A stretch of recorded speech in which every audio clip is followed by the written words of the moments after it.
Manchester United versus Everton. It was a pretty good game. It started off with Bernard getting the opening goal for Everton in the first 20 minutes, I believe. I think he scored in the 19th minute. And then seeing that, yeah, he scored in the 19th minute. After seeing that, I was like, okay. Like, I predicted an Everton 3-1 victory. And I was like, okay, this is right along how I thought game was going to go. Everton was going to get a goal. United was going to press up. And then Everton was going to get them on the counterattack. James was going to be able to pick apart the defense. He was going to have holes to work with, space to work with.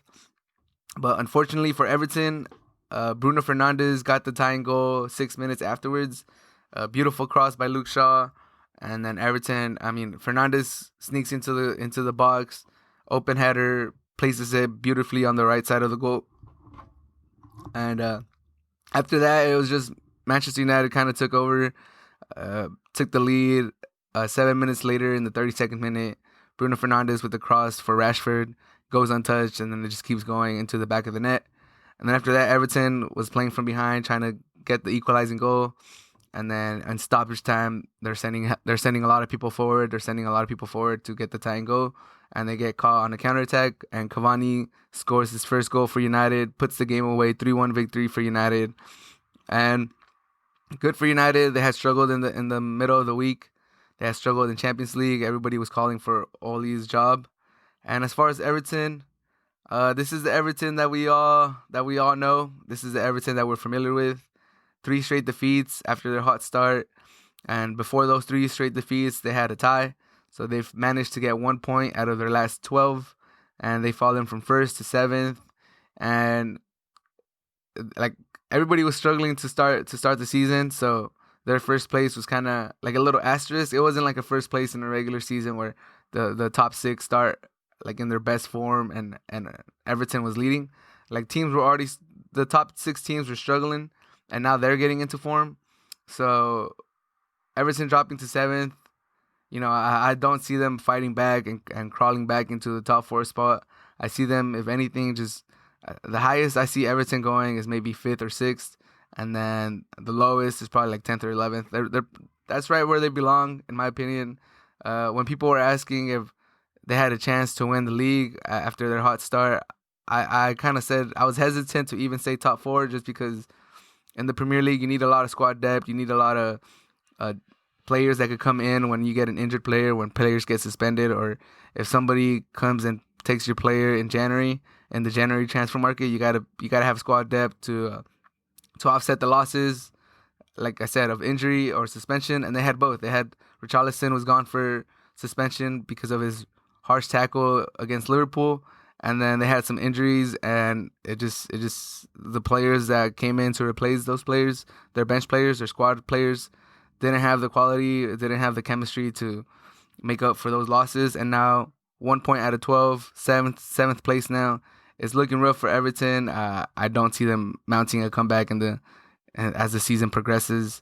We're now heading into the tough stages of the season. November, December are usually where the league gets decided, and I don't think Everton has the personnel to do it. I feel sorry for Ancelotti. I am an Ancelotti fan, and I wanted James to do good. And, even just getting Everton in the Europa League spot will be a success story for them. So they still have a chance for that. So I'm not counting them out for Europe next season. Realistically, I think it would hurt them. I think if they're trying to progress into a competitive team, I think they need another season where they're not, dividing their squad even more by having all these tournaments. But Everton fooled me. I thought they were for real for a little bit, and now I'm kind of seeing who they really are. And one statistic that really caught my attention was they're actually 0-8 when Richarlison doesn't play. He's missed 8 games since he joined Everton in summer of 2018, and that really goes to show how the squad depth. That means they don't really have somebody to pick up the slack for Richarlison when he's not there. And he's a pretty good player. He's Brazilian. He has some flair. He's pretty quick.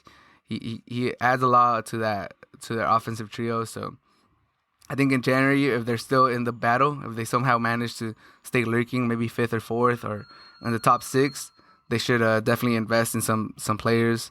Try to build that squad depth, and maybe they could make a push in the second half of the season. As far as United, Fernandez was their best player again. He tends to be their best player a lot of the times. And Cavani finally got on the scoreboard.